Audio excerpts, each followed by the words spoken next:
Good afternoon. I'm Cedric Hayden. I'm a state senator for Region 6 here in Oregon. And what I wanted to share with you this evening is our governor of Oregon has proposed a couple of bills through our parole board that has to do with the leveling process of those that have been convicted of sexual crimes.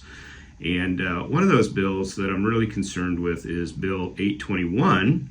We currently are required, or the parole board is required, to have all the leveling for those that have been convicted of these sexual crimes done by December 1st, 2026.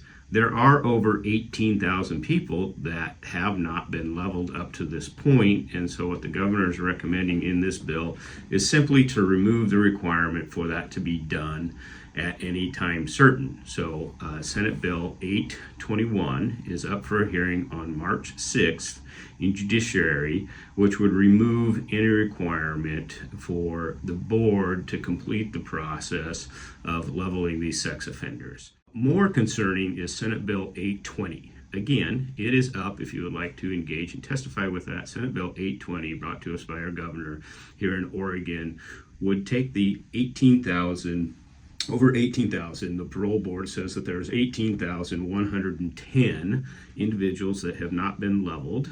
They do complete about 1,000 per year, so it would take them 18 years basically to complete this process. And so to combat that, they're basically saying, governor's asking the legislature to vote on whether we agree with taking those 18,000 members, putting them basically into different categories, but saying that all of those people, with a few exceptions, would just go into level 1 if they still live in the state of Oregon. Those few exceptions in the bill, again, this is Senate Bill 820, boil down to registrants that are supposed to be leveled that are under the age of 35 by January 1st, 2026. And so the parole board is telling us that the amount of those people is 656 people.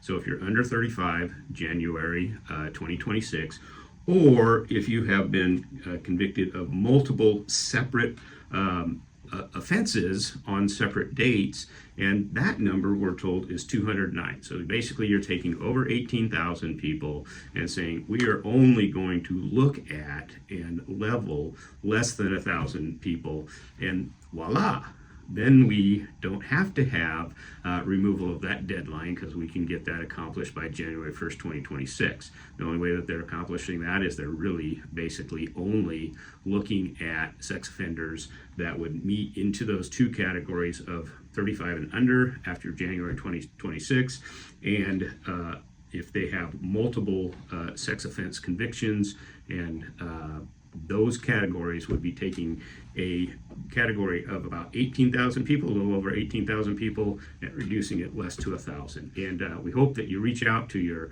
lawmakers, and if you have the availability, either get online or come to a state and testify against these bills. Thank you very much.